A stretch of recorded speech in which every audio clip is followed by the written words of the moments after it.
آج کے سبق میں آپ نون ساکن اور تنوین کے احکامات میں سے تیسرا حکم جو اقلاب کے بارے میں ہے اس کی تفصیل پڑھیں گے. آئیے اس کی ابتدا کرتے ہیں. بسم اللہ الرحمن الرحیم. بسم اللہ الرحمن الرحیم. یاد رکھیں کہ جب بھی نون ساکن یا تنوین کے بعد حرف با آ جائے تو وہاں جو قاعدہ اختیار کیا جاتا ہے اس قاعدے کا نام ہے اقلاب. کیا نام ہے؟ اقلاب. اقلاب اقلاب یا ابدال، ابدال. دونوں میں سے کوئی نام بھی آپ پکار سکتے ہیں. یعنی نون ساکن اور تنوین کے بعد اگر با آ جائے.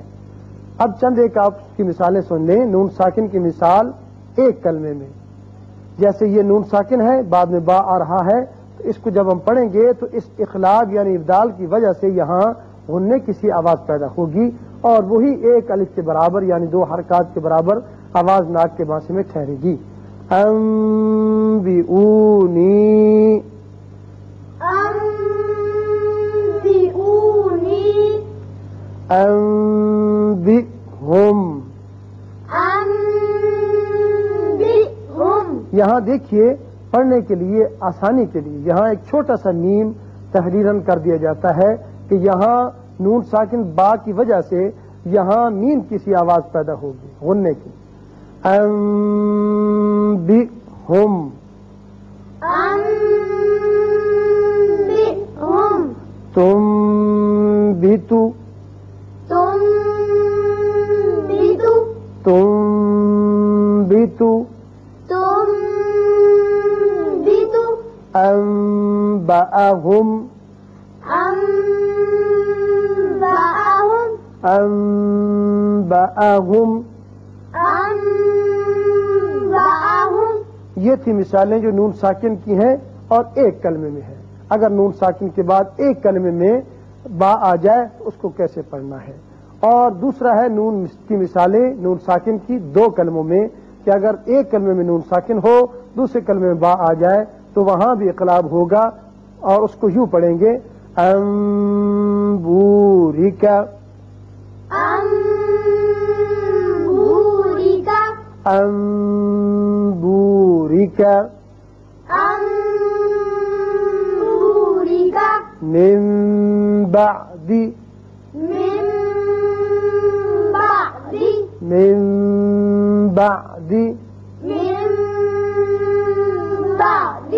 كمن باء، كمن باء. لیکن اقلاب ایک الف کے برابر ہو، زیادہ لمبا نہ ہو.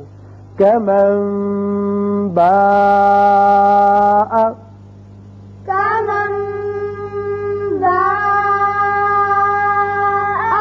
يؤمن بالله، يؤمن بالله. یہ تھی مثالیں نون ساکن کی دو کلموں میں. اب تنوین کی مثالیں دو کلموں میں لے لیں کہ جب تنوین کے بعد ہمیشہ پہلے بھی آپ پڑھ چکے ہیں کہ تنوین کی مثالیں دو کلموں میں آتی ہیں. نون ساکن تنوین کے قواعد یہاں علیمن ہے بعد میں با آ رہا ہے تو یہاں بھی اقلاب ہوگا. علیم بذات الصدور، علیم بذات الصدور. علیم بالظالمین، علیم بالظالمین. حکمت بالغۃ، حکمت بالغۃ. دو حرکات کے برابر اقلاب ہو.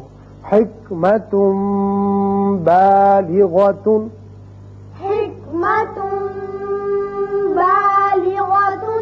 ابدا بما، ابدا بما، ابدا بما. ابدا بما.